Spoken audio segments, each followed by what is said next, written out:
Hello everyone. कैसे हैं आप सभी? एक बार फिर से आप सभी का ज्योग्राफी वाला जयपुर यूट्यूब चैनल पर हार्दिक स्वागत है। आज के इस सेशन में हम असिस्टेंट प्रोफेसर वैकेंसी होती है जो कॉलेज एजुकेशन डिपार्टमेंट के लिए, उसके ज्योग्राफी सिलेबस के बारे में डिस्कस करेंगे। और आज हम बेसिकली पेपर सेकंड के सिलेबस के बारे में डिस्कस करेंगे डिटेल से।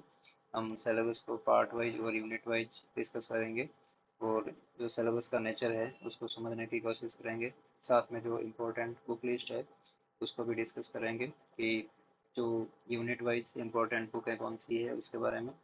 और हमारी एग्ज़ाम की जो प्रिपरेशन की स्ट्रेटेजी है वो किस तरह से रहेगी, इन सारी चीज़ों के बारे में डिटेल से डिस्कस करेंगे। इससे प्रीवियस सेशन में हमने पेपर फर्स्ट के बारे में, पेपर जो फर्स्ट है असिस्टेंट प्रोफेसर जियोग्राफी के लिए, उसके सिलेबस के बारे में डिटेल से डिस्कस किया था और उनकी बुक लिस्ट के बारे में डिस्कस किया था। तो एक बार गो थ्रू करते हैं पेपर फर्स्ट को, जिसमें हमने हिस्ट्री ऑफ जियोग्राफिक थॉट के बारे में पढ़ा था, रिसर्च मेथोडोलॉजी था, उसके बाद में geomorphology, climatology, oceanography, environment geography, और फिर हमारा cartography, Jio special techniques and statistical method.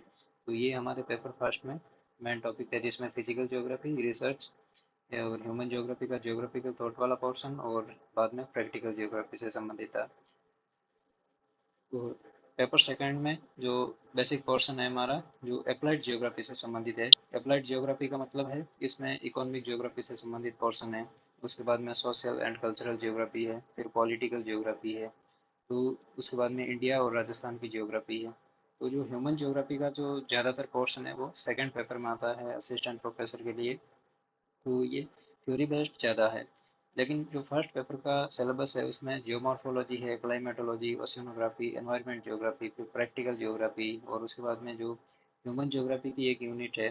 ठीक है, उसको छोड़ दें तो जो फिजिकल जियोग्राफी का पोर्शन है वो फर्स्ट पेपर के लिए डिज़ाइन किया गया है, और जो ह्यूमन जियोग्राफी है उसको मेनली सेकंड पेपर में डिज़ाइन किया गया है। और ह्यूमन जियोग्राफी के साथ में जियोग्राफी ऑफ इंडिया और जियोग्राफी ऑफ राजस्थान को सेकंड पेपर में इंक्लूड किया गया है।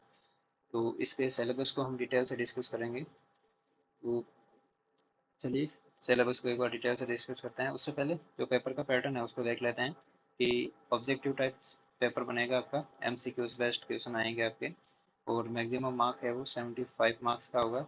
Number of question 150, duration of paper 3 hours, और all question carry equal marks, सभी क्वेश्चन के लिए आपको समान अंक दिए जाएंगे। Medium of competitive exam is bilingual in Hindi and English. आपका लेफ्ट हैंड में इंग्लिश आएगा और राइट हैंड में हिंदी आएगी पेपर में, जो भी क्वेश्चन होंगे आपके। उसके बाद में there will be negative marking, कहने के बाद यहाँ नकारात्मक अंकन का भी प्रावधान किया गया है। ठीक है, तो ये बेसिक डिटेल थी, बेसिक पैटर्न था आपका एग्जाम से संबंधित, सेकंड पेपर से संबंधित। तो चलिए डिस्कशन स्टार्ट करते हैं। इसमें पार्ट फर्स्ट है इकोनॉमिक ज्योग्राफी के बारे में, आर्थिक भूगोल के बारे में। अब इकोनॉमिक ज्योग्राफी में बेसिकली जो चीज़ें इंक्लूड की गई है वो अ, कुछ चीज़ें अप्लाइड है और कुछ चीज़ें एनसीईआरटी बेस्ड है, उनको अभी देखते हैं। Spatial organisation and classification of economies, जो अर्थव्यवस्था का आर्थिक क्रिया गतिविधियां हैं उनका वर्गीकरण करना, वर्गीकरण किया गया है। और उसके बाद में स्पेशल ऑर्गेनाइजेशन, जो इकोनॉमिक क्लासिफिकेशन है उसका जो संगठनात्मक स्वरूप है उसको यहाँ पे दिया गया है सिलेबस में। उसके बाद में factors affecting spatial organisation of economic activities such as primary, secondary, tertiary and quaternary. जो हमारी प्राथमिक, द्वितीयक, तृतीयक और चतुर्थक एक्टिविटीज है, गतिविधियां हैं, आर्थिक गतिविधियां, उनके स्पेशल ऑर्गेनाइजेशन के बारे में बात की गई है।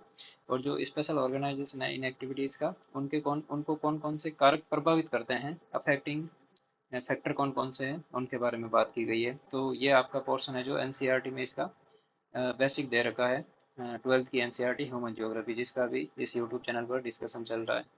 उसके बाद में नेक्स्ट है क्लासिफिकेशन ऑफ रिसोर्सेज, संसाधनों का वर्गीकरण, जिसमें मेन प्रकार के संसाधन है वन फॉरेस्ट, पावर यानी ऊर्जा संसाधन, जिसमें रिन्यूएबल और नॉन रिन्यूएबल जो रिसोर्सेज है उनकी बात हुई है। मिनरल रिसोर्सेज, मिनरल रिसोर्सेज में बेसिकली जो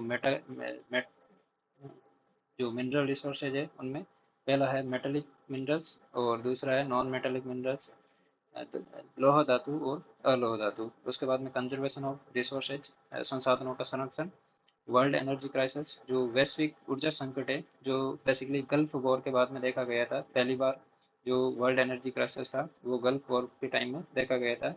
जो खाड़ी युद्ध के टाइम में तेल को एक्सपोर्ट करना बंद कर दिया था, तो इसकी वजह से क्रूड ऑयल की प्राइस बढ़ गई थी। तो उसके बाद में वर्ल्ड लेवल पर एनर्जी के पॉइंट ऑफ व्यू से भी इसको सिक्योर करने की, कंजर्व एनर्जी को अ, अपनी जो रिक्वायरमेंट है रीजनल लेवल पर, लोकल लेवल पर कंट्रीज ने फुलफिल करने की कोशिश की है। तो इसके बारे में है कि वर्ल्ड एनर्जी क्राइसिस क्या है। उसके बाद में globalisation and its impact on world economy, जो वैश्वीकरण है उसके वैश्विक अर्थव्यवस्था पर क्या प्रभाव पड़े हैं, चाहे वो नेगेटिव हो या पॉजिटिव हो, तो दोनों टाइप के प्रभाव। उसके बाद में मेजर रीजनल ट्रेड ब्लॉक, ठीक है, जो मुख्य रूप से क्षेत्रीय व्यापारिक संगठन है, जैसे सार्क का साप्टा हो गया, उसके बाद में आसियान का अलग है, ईयू का अलग है, ठीक है, नाटो का अलग है। तो नाटो बेसिकली एक तो सैन्य ग्रुप है, लेकिन जो अ, व्यापारिक ब्रांच है इसकी, इस नाटो संगठन की, तो वो एक नॉर्थ अमेरिका और यूरोप के बीच में बेसिकली ट्रेडिंग पार्टनरशिप है इन दोनों के बीच में। तो उसके बारे में है। तो ये वेरियस विश्व में जो भी ट्रेड ब्लॉक है उनके बारे में बात कर रहा है, एंड देयर इकोनॉमिक इंटीग्रेशन, जो उनकी आर्थिक अंतर्निर्भरता है उसके बारे में बात कर रहा है कि जो दो इकोनॉमिक ट्रेड होते हैं, इकोनॉमिक ट्रेड ब्लॉक होते हैं, उनके बीच में किस टाइप का व्यापार होता है, कौन सी वस्तुओं का एक्सपोर्ट होता है और कौन सी वस्तुओं का इंपोर्ट होता है, बेसिकली उसके बारे में बात कर रहा है। ठीक है। तो ये है आपकी इकोनॉमिक ज्योग्राफी, जिसका कुछ पोर्शन आप बेसिक एनसीईआरटी से क्लियर कर सकते हैं, और बाकी जो बचा हुआ पोर्शन है और जो मैक्सिमम पोर्शन है वो आप जो जगदीश सिंह की बुक है, जगदीश सिंह, प्रोफेसर जगदीश सिंह, इनकी बुक से आप ये सारा जो मटेरियल है इंक्लूड किया हुआ है। तो जगदीश सिंह की बुक है इकोनॉमी की, आर्थिक भूगोल की, वहाँ से आप कवर कर सकते हैं। नेक्स्ट है यूनिट सेकंड, जिसमें हमें एग्रीकल्चरल जियोग्राफी के बारे में बात की गई है, कृषि भूगोल के बारे में। तो इसमें कृषि भूगोल के बारे में बात की गई है कि nature, scope and development of agricultural geography, जो कृषि भूगोल है उसका विकास, स्कोप और उसकी प्रकृति क्या है। एग्रीकल्चरल टाइपोलॉजी, जो एग्रीकल्चरल सिस्टम ऑफ वर्ल्ड है, ठीक है, विश्व के कौन कौन से रीजन में किस किस प्रकार की एग्रीकल्चरल दशाएं पाई जाती है, ठीक है। फॉर एग्जांपल मेडिटेरेनियन रीजन में किस टाइप की एग्रीकल्चर होती है, उसके बाद में मेसोपोटामिया और ये अरब पेनिनसुलर है, इस पर की किस प्रकार की एग्रीकल्चर की जाती है, ठीक है। तो जो क्षेत्र विशेष एग्रीकल्चर है, एग्रीकल्चरल सिस्टम ऑफ वर्ल्ड, ठीक है, जोन कल्टीवेशन कहाँ होती है, ठीक है, इस टाइप की जो एग्रीकल्चरल प्रैक्टिस है वो विश्व में कौन कौन से स्थानों पर की जाती है। उसके बाद में एग्रीकल्चरल टाइपोलॉजी का मतलब है कि वर्ल्ड लेवल पर किसी भी रीजन में किस प्रकार की कितने टाइप की कृषि गतिविधियां होती है उनके बारे में। Selected agricultural concept and there measurement, जो एग्रीकल्चरल कॉन्सेप्ट है, जैसे फॉर एग्जांपल एग्रीकल्चरल प्रोडक्टिविटी यानी कृषि उत्पादकता, एफिशिएंसी यानी दक्षता, क्रॉपिंग पैटर्न यानी कृषि का प्रतिरूप, क्रॉप कंसंट्रेशन यानी फसलों की संकेंद्रणता, क्रॉप डाइवर्सिफिकेशन यानी फसल विविधता, cropping intensity and degree of commercialisation, commercialisation, जो वाणिज्यिक स्तर है उसका पॉइंट ऑफ व्यू क्या है, और उसके बाद में क्रॉपिंग इंटेंसिटी यानी दक्षता क्या है, क्रॉपिंग इंटेंसिटी क्या है। तो इनका ये कॉन्सेप्ट, इनको अलग अलग लैंग्वेज में किस डेफिनेशन से डिफाइन किया जाता है, और उनके मेजरमेंट के तरीके कौन कौन से हैं, कौन से एग्रीकल्चरल जियोग्राफर ने, जैसे फॉर एग्जांपल वीवियर है, टाई है, रफीउद्दौला है, तो इन्होंने किस किस फॉर्मूले के आधार पर इन मेजर जो एग्रीकल्चरल कॉन्सेप्ट है इनको डिफाइन किया है और इनको मेजरमेंट किया है, तो उनके बारे में है। Concept and technique of delimitation of agricultural region, जिस किसी भी एग्रीकल्चरल रीजन को अ, उस उसकी विशेषता के आधार पर, कौन कौन से विशेष आधार पर उनको रीजनलाइजेशन किया जाता है उनका। फिर von Thunian model of land use planning, जो लैंड यूज प्लानिंग मॉडल है वॉन थोनियन का, उसके बारे में। और नेक्स्ट है ग्रीन रेवोल्यूशन, तो हरित क्रांति के बारे में जो सिलेबस में दिया हुआ है। तो बेसिकली ये है आपका एग्रीकल्चरल जियोग्राफी। तो इसमें एनसीईआरटी बेस्ड ऐसी कोई विशेष चीज़ें नहीं है, लेकिन फिर भी आपको जो एक बेसिक सेंस है वर्ल्ड एग्रीकल्चरल लेवल का, ठीक है, फॉर एग्जांपल जो पशुचारण से संबंधित गतिविधियां हैं, उसके बाद में जो कमर्शियल क्रॉप के बारे में है, तो वो आपको 12th की एनसीईआरटी से ये चीज़ें मिल जाएगी, ह्यूमन ज्योग्राफी से, ठीक है। लेकिन जो एक मेन बुक है एग्रीकल्चरल जियोग्राफी के लिए वो है अलका गौतम की, अलका गौतम, उनकी एक बुक है एग्रीकल्चरल जियोग्राफी। तो उसमें ये सारा मटेरियल आपको कवर मिलेगा, इंक्लूडेड होगा। ठीक है। नेक्स्ट है आपका इंडस्ट्रियल एंड ट्रांसपोर्ट ज्योग्राफी। अब वह जो औद्योगिक और परिवहन भूगोल है उसके बारे में बोल रहा है कि nature scope and development in industrial geography. तो पहले हमें औद्योगिक भूगोल के बारे में बोल दिया हुआ है कि यहाँ पे इसका डेवलपमेंट कैसे हुआ, स्कोप क्या है और उसकी प्रकृति क्या है। Factor of localisation of manufacturing industry, जो मैन्युफैक्चरिंग इंडस्ट्री है उनके लोकलाइजेशन के कौन कौन से फैक्टर है। फॉर एग्जांपल जो वेरियस इंडस्ट्रीज है, फॉर एग्जांपल शुगर इंडस्ट्री है, उसके बाद में जो पेपर इंडस्ट्री है, ठीक है, उसके बाद में कॉटन इंडस्ट्री है और जूट इंडस्ट्री है। इस टाइप की जो इंडस्ट्रीज है उनके उनको उनके स्थान को निर्धारित करने वाले कौन कौन से फैक्टर है, कौन कौन से कारक है। फॉर एग्जांपल क्लाइमेट हो गया, टेम्परेचर हो गया, रॉ मटेरियल अवेलेबिलिटी हो गई, वाटर हो गया, एनर्जी हो गई। तो ये सारे फैक्टर इन इंडस्ट्रीज को, जो मैन्युफैक्चरिंग इंडस्ट्रीज है उनको कैसे प्रभावित करता है। और भी जो रॉ मटेरियल बेस्ड इंडस्ट्रीज है, मेटालिक मिनरल्स बेस्ड इंडस्ट्रीज है, तो ये सारी इंडस्ट्रीज की इंडस्ट्रीज को स्थापित करने के कौन कौन से कारक है उनके बारे में बात कर रहा है। Classification of industries, for example resources based and good close industries. ठीक है। तो इंडस्ट्री का वर्गीकरण की बात की है। उसके बाद में थ्योरीज ऑफ इंडस्ट्रियल लोकेशन, जो औद्योगिक अवस्थिति सिद्धांत है, बहुत सारे जो थिंकर्स है, फॉर एग्जांपल अल्फ्रेड वेबर ने दिया था, अगस्ट लॉस ने दिया था, डीएम स्मिथ ने दिया था, ठीक है, टॉड बैटलर ने दिया था, उसके बाद में ई एम हूवर ने दिया था। ठीक है। तो इनके जो इंडस्ट्रियल लोकेशन थ्योरीज है उनके बारे में बात की हुई है। उसके बाद में industrial region of the world, ठीक है, जो विश्व के औद्योगिक प्रदेश है उनके बारे में। और मेजर इंडस्ट्रियल हैजार्ड्स, ठीक है, जो आपदाएं हैं, विपदाएं हैं उद्योग से संबंधित, उनके बारे में। तो ये है इंडस्ट्रियल ज्योग्राफी के बारे में। और नेक्स्ट है हमारा ये ट्रांसपोर्ट ज्योग्राफी के बारे में। Models of transport development, structural analysis of transport network, measures of accessibility and connectivity, और transport cost and spatial pattern of flow. ठीक है। तो ट्रांसपोर्ट ज्योग्राफी ज़्यादा बड़ा पोर्शन नहीं है और इसके लिए कोई पर्टिकुलर बुक नहीं है, लेकिन जो इंडस्ट्रियल ज्योग्राफी है उसके लिए जो इम्पोर्टेंट बुक है वो जगदीश सिंह की है, जगदीश सिंह की इम्पोर्टेंट बुक है। और इनको साथ में आप, जैसे फॉर एग्जांपल हमने एग्री जो इकोनॉमिक ज्योग्राफी पढ़ा, उसके बाद में agriculture geography, industrial and transport geography पढ़ रहे हैं। ठीक है। तो अब ट्रांसपोर्ट ज्योग्राफी तो पूरा इंटरनेट के, जैसे गूगल और यूट्यूब, इनके माध्यम से आप इनको ट्रांसपोर्ट ज्योग्राफी को करना पड़ेगा आपको। ठीक है, इंटरनेट के माध्यम से। और जो सेकंड पेपर पूरा अप्लाइड पोर्शन है, ठीक है, तो इसके लिए आपको गूगल करना पड़ेगा हर एक टॉपिक के लिए। यदि आप कहीं पे बुक में आपकी क्लियरिटी नहीं मिल रही है, ठीक है, थॉट ऑफ क्लियरिटी नहीं मिल रही है आपको, तो आपको गूगल करना पड़ेगा। ठीक है, इंटरनेट की हेल्प लेनी पड़ेगी, चाहे वो गूगल हो या यूट्यूब हो, ठीक है, या कोई अदर सोर्स हो स्टडी मटेरियल ऑनलाइन हो। ठीक है। उसके बाद में नेक्स्ट है रीजनल प्लानिंग। ठीक है। जो क्षेत्रीय नियोजन है उसके बारे में एक टाइपोलॉजी ऑफ रीजन। ठीक है। जो रीजन्स का क्लासिफिकेशन है, कितने प्रकार के, किस किस आधार पर रीजन को डिफाइन किया जाता है। उसके बाद में रीजनल कॉन्सेप्ट इन जियोग्राफी, जो भूगोल में रीजनल कॉन्सेप्ट है, क्षेत्रीय सिद्धांत है, वो भूगोल में किस तरह से वर्क करता है। उसके बाद में and its application to planning. ठीक है। रीजन को भूगोल में किस तरह से डिफाइन करते हैं और उसको प्लानिंग के पॉइंट ऑफ व्यू से उसका क्या यूटिलाइजेशन है, एप्लीकेशन है। ठीक है। Concept of planning, planning region, ठीक है, इसका कॉन्सेप्ट क्या है। उसके बाद में conceptual and theoretical framework of regional planning, ठीक है, इसके कॉन्सेप्चुअल एंड थ्योरेटिकल फ्रेमवर्क के बारे में बात की गई है। नेक्स्ट है रीजनल हायरार्की, जो लोअर से अपर और अपर से लोअर, चाहे असेंडिंग या डिसेंडिंग बोल दो, तो ये रीजनल हायरार्की है उसके बारे में। Method of regional deline sorry method of regional delineation. ठीक है। और उसके बाद में थ्योरीज ऑफ रीजनल डेवलपमेंट, जो वेरियस थ्योरीज हैं उनके बारे में बात की गई है। और मेथड ऑफ रीजनल डिलिनिएशन का मतलब है कि जो रीजन को किस पॉइंट ऑफ व्यू से, फॉर एग्जांपल कल्चरल रीजन है, इकोनॉमिक रीजन है, सोशल रीजन है, पॉलिटिकल रीजन है, ठीक है, तो इसके आधार पर, इसके बेसिस पे रीजन को डिफाइन करने के कौन कौन से मेथड है। उसके बाद में नेक्स्ट है कॉन्सेप्ट ऑफ डेवलपमेंट, विकास का सिद्धांत क्या है, इंडिकेटर्स ऑफ डेवलपमेंट, कौन कौन से पैरामीटर्स है डेवलपमेंट के। और उसके बाद में रीजनल इम्बेलेंस, जो क्षेत्रीय असंतुलन है, उसके बारे में बात की गई है। तो रीजनल प्लानिंग के लिए जो इम्पोर्टेंट बुक है वो है R C Chandna,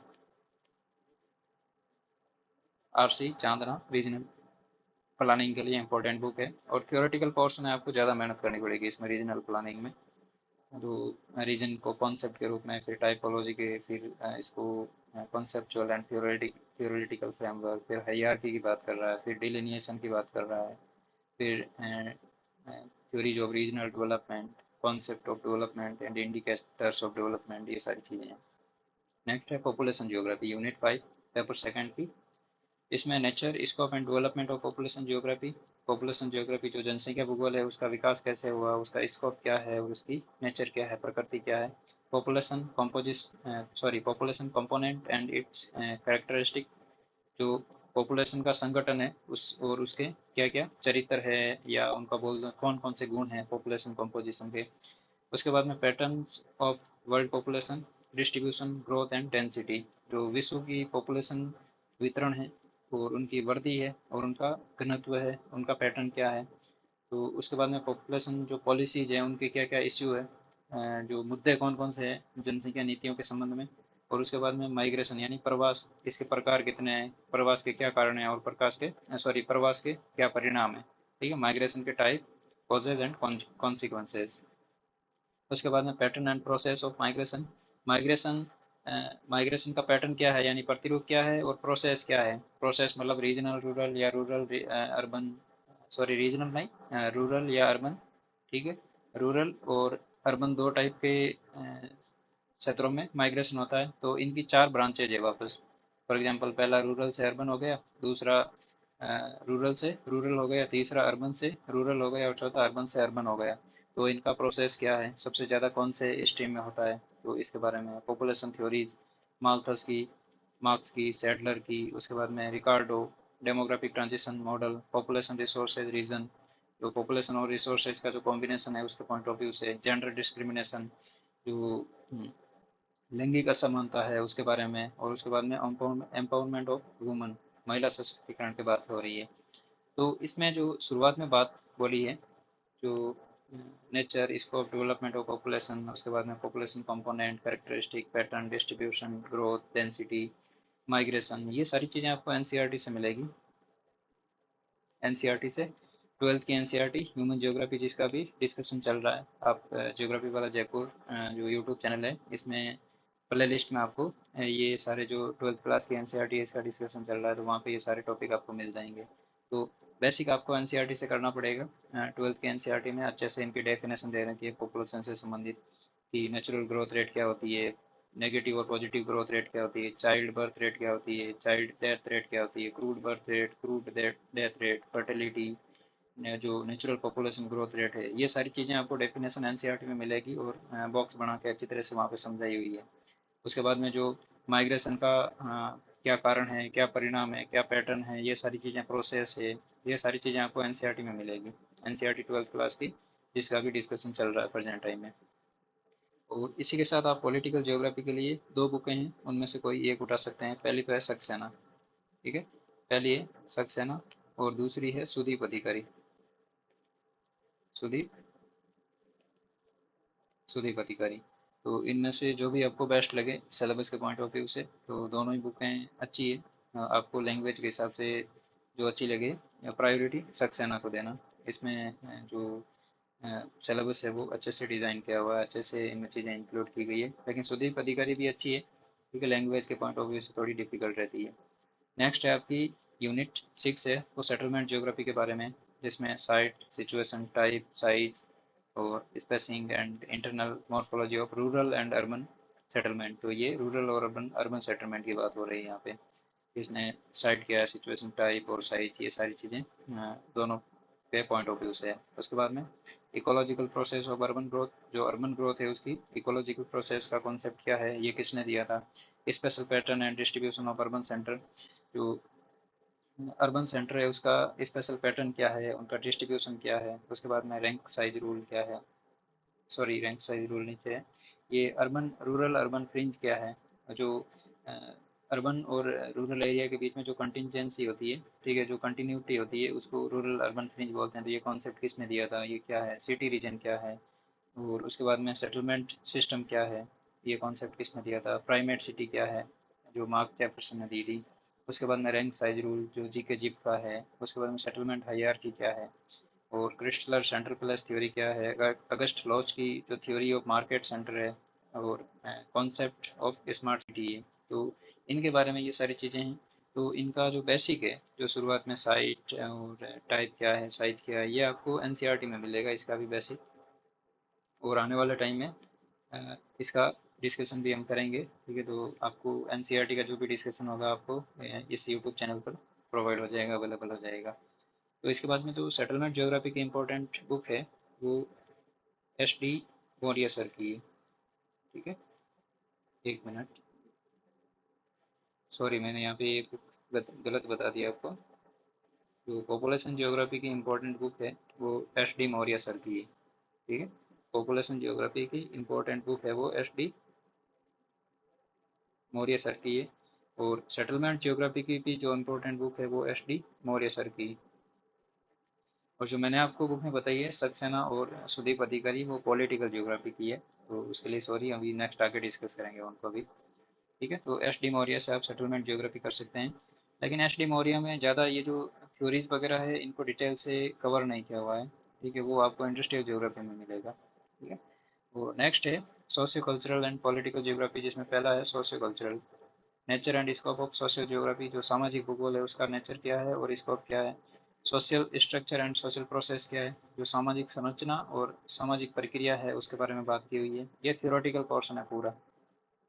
elements of social geography, कौन कौन से तत्व है सामाजिक भूगोल के। उसके बाद में जैसे फॉर एग्जांपल एथनिसिटी, नरजातीयता, ट्राइब जनजातीय, डिलेक्ट यानी जो स्थानीय भाषा होती है वो, लैंग्वेज जो मुख्य भाषा होती है, कास्ट यानी जाति से संबंधित, रिलीजियस रिलीजन यानी धर्म, कॉन्सेप्ट ऑफ सोशल वेलबींग जो सामाजिक स्फूर्ति है उसके बारे में बात की गई है कि समाज में जो वेलबींग है उसके पॉइंट ऑफ व्यू से क्या स्टेटस है किसी समाज का। तो ये सारी चीज़ें, ये सामाजिक भूगोल है। और उसके बाद में नेक्स्ट है कल्चरल ज्योग्राफी, जिसमें सांस्कृतिक भूगोल में nature and scope of cultural geography, इसका नेचर क्या है, स्कोप क्या है, concept of cultural area, cultural region of the world, ठीक है। विश्व में कौन कौन से सांस्कृतिक प्रदेश है, और सांस्कृतिक प्रदेश की अवधारणा क्या है, और सांस्कृतिक क्षेत्र की अवधारणा क्या है। तो ये सारी चीज़ें पूछी है।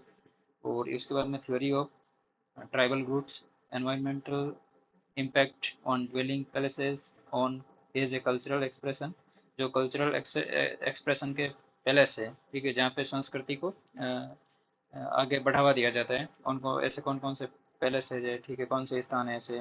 Problems arising due to cultural diffusion, cultural diffusion का मतलब है कोई कल्चरल हर्ट है वहाँ से, जो सांस्कृतिक कैरेक्टरिस्टिक है वो किसी दूसरे स्थान पर जाना और वहाँ पर आत्मसात करना किसी दूसरी संस्कृति के साथ में। तो इसके टाइम में कौन कौन सी प्रॉब्लम्स उठती है उसके बारे में बात कर रहा है। जैसे फॉर एग्जांपल रेसिज्म है, ठीक है, जो नर जातीयता, एक जाति दूसरी जाति को अपने ऊपर मतलब एक जाति दूसरी जाति को सुप्रीम मानती है, ठीक है। एक जाति कोई है और बी जनजाति जाति है उसको अपने से नीचा समझना या सुप्रीम समझना। तो ये जो स्टीरियोटाइपिंग जो थॉट है उसको हम रेसिज्म बोलते हैं। उसके बाद में टेररिज्म, आतंकवाद से संबंधित है। तो ये सारी चीज़ें सोशियो एंड कल्चरल ज्योग्राफी में मिलेगी आपको। तो सोशियो एंड कल्चरल ज्योग्राफी की जो इम्पोर्टेंट बुक है वो भी एस डी मौर्य सर की है। उसके बाद में नेक्स्ट है पॉलिटिकल ज्योग्राफी। अब जो राजनीतिक भूगोल है वो एक इम्पोर्टेंट सेक्शन है हमारे सिलेबस में, जो यूनिट 8 में इंक्लूड किया गया है। उसके बाद में इसकी डेफिनेशन क्या है, परिभाषा क्या है, और स्कोप क्या है राजनीतिक भूगोल का। जियो पॉलिटिक्स का कॉन्सेप्ट किसने दिया था, प्रेजेंट टाइम में इसका क्या महत्व है। ग्लोबल स्ट्रेटेजिक व्यू क्या है, जो वैश्विक रणनीतिक दृष्टिकोण है उसके बारे में बात कर रहा है। कॉन्सेप्ट ऑफ नेशन, राष्ट्र की अवधारणा क्या है। स्टेट एंड नेशन स्टेट, राज्य की अवधारणा क्या है। उसके बाद में बाउंड्रीज एंड फ्रंटियर्स क्या है। Capital cities and core area क्या है। उसके बाद में पॉलिटिक्स ऑफ वर्ल्ड रिसोर्सेज, जो वैश्विक संसाधन है, फॉर एग्जांपल महासागरों में जो संसाधन मिलते हैं। वैश्विक संसाधन का मतलब है कि जो एक्सक्लूसिव इकोनॉमिक जोन के बाहर जो रिसोर्सेज है, फॉर एग्जांपल ये इंडिया की कोस्ट लाइन है, ठीक है। तो यहाँ पे जो पहला होगा हमारा कंटिजेंसी जोन होगा, ठीक है। फिर हमारा जो मेन तो होगी वो तटरेखा होगी, उसके 12 किलोमीटर, सॉरी 12 नहीं, 24 या 12 नॉटिकल, अभी कंफ्यूजन हो रहा हूँ, क्लियर नहीं है। तो पहले आता है कंटिजेंसी जोन, फिर आता है एक्सक्लूसिव इकोनॉमिक जोन, ठीक है। और उसके बाद में एक्सक्लूसिव इकोनॉमिक जोन के बाद जो भी रिसोर्सेज है उनकी यहाँ पे बात हो रही है पॉलिटिक्स ऑफ वर्ल्ड रिसोर्सेज की। ठीक है। और उसके बाद में जियोग्राफी ऑफ फेडरलिज्म, जो संघवाद का भूगोल है उसके बारे में बात हो रही है।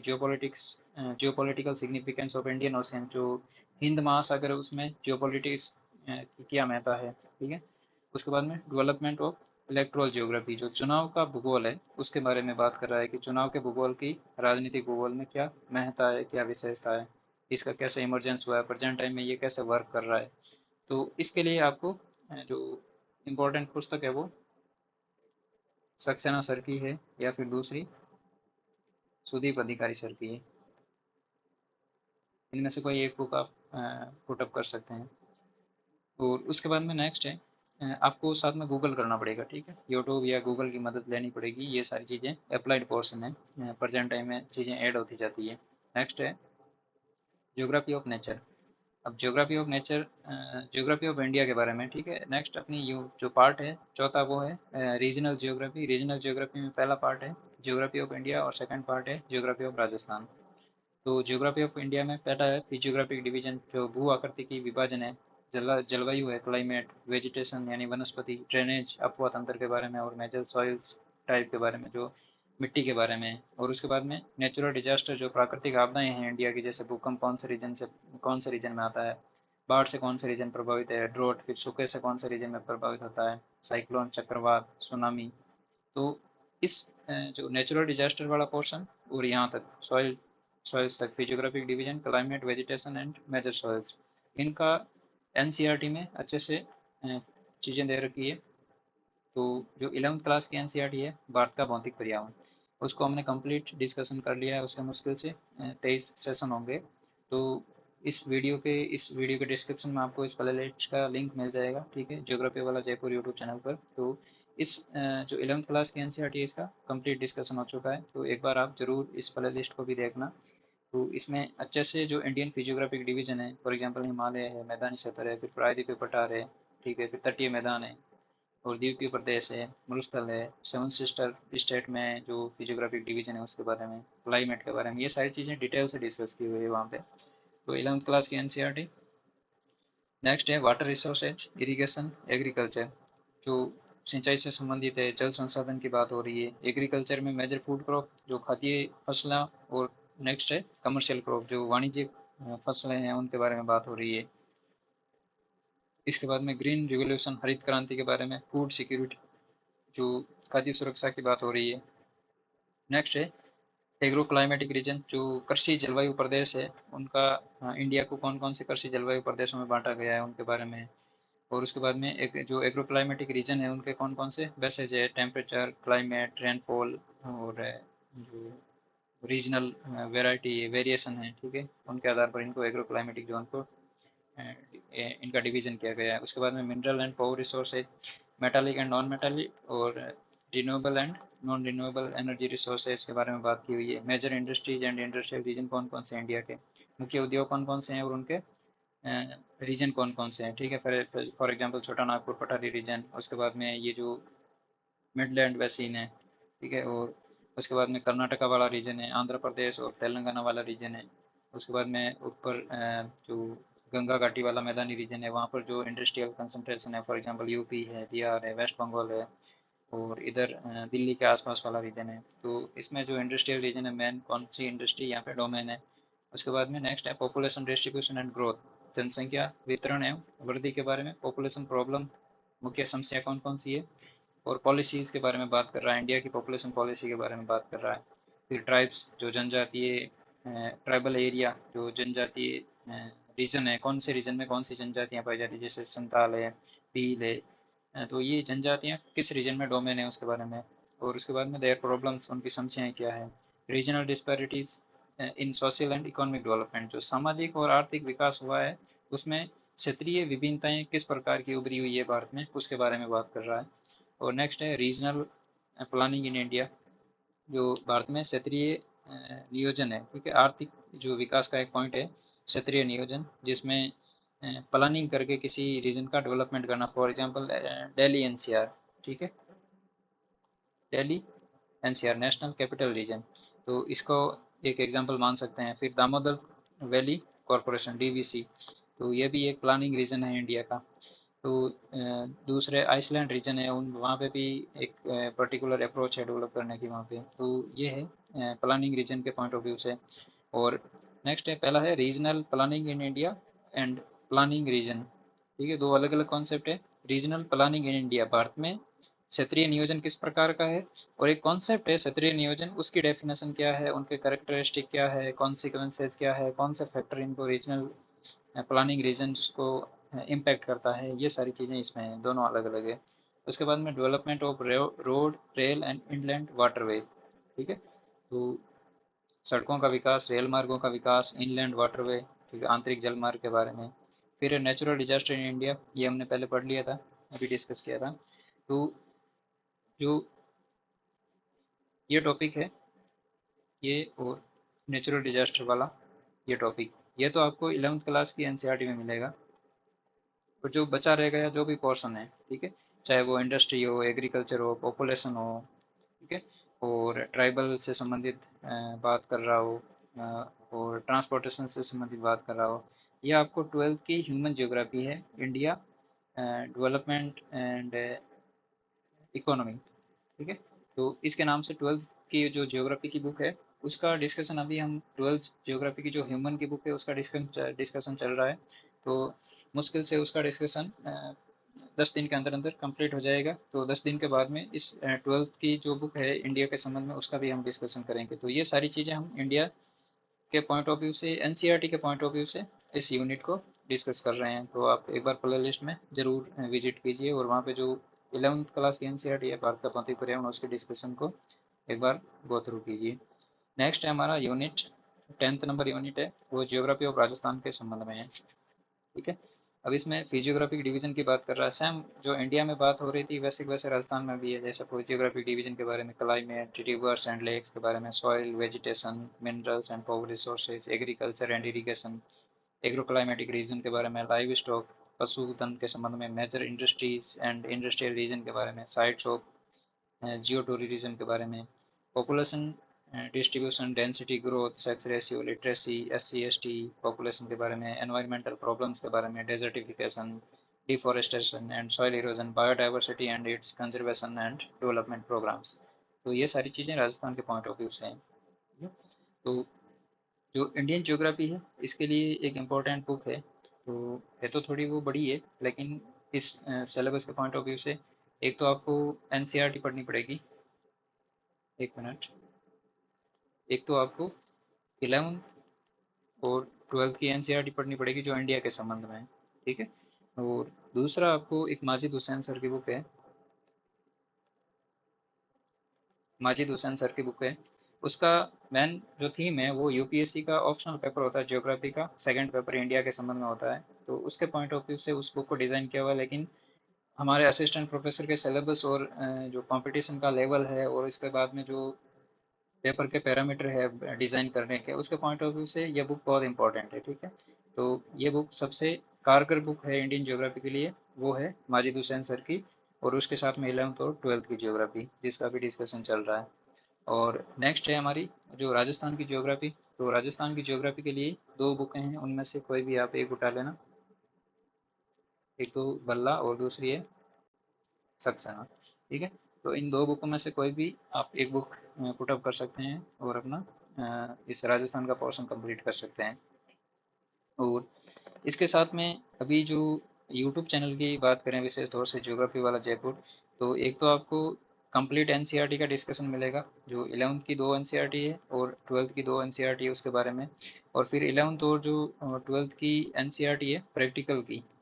ठीक है, जो प्रैक्टिकल ज्योग्राफी की दो एनसीईआरटी है, तो टोटल जो 6 एनसीईआरटी है उनका कंप्लीट डिस्कशन आपको ज्योग्राफी वाला जयपुर यूट्यूब चैनल पर मिलेगा। और उसके साथ में जो प्रीवियस क्वेश्चन पेपर है, फॉर एग्जांपल जो असिस्टेंट प्रोफेसर के 2021 के क्वेश्चन पेपर है और उससे पहले जो भी वैकेंसी में क्वेश्चन आए थे, तो उन पेपर का जो कंप्लीट सॉल्यूशन है वो भी इस यूट्यूब चैनल पर शुरू हो रहा है। तो हम डेली बेसिस पे 30 क्वेश्चन को डिस्कस करेंगे।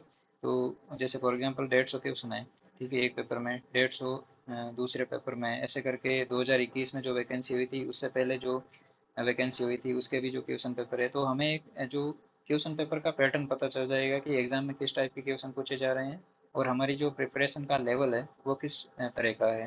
ठीक है, तो इसके बारे में एक जनरल ओवरव्यू हो जाएगा। तो मेक श्योर आप इस यूट्यूब चैनल को जरूर ज्वाइन कीजिए और सब्सक्राइब कीजिए, वीडियो को लाइक शेयर और कमेंट कीजिए, जो जो भी आपकी राय है व्यू है वो दीजिए। ठीक है, तो आपको ज्योग्राफी से संबंधित जो भी रिसोर्सेज है वो इस यूट्यूब चैनल पर आपको प्रोवाइड करवाने की कोशिश की जाएगी।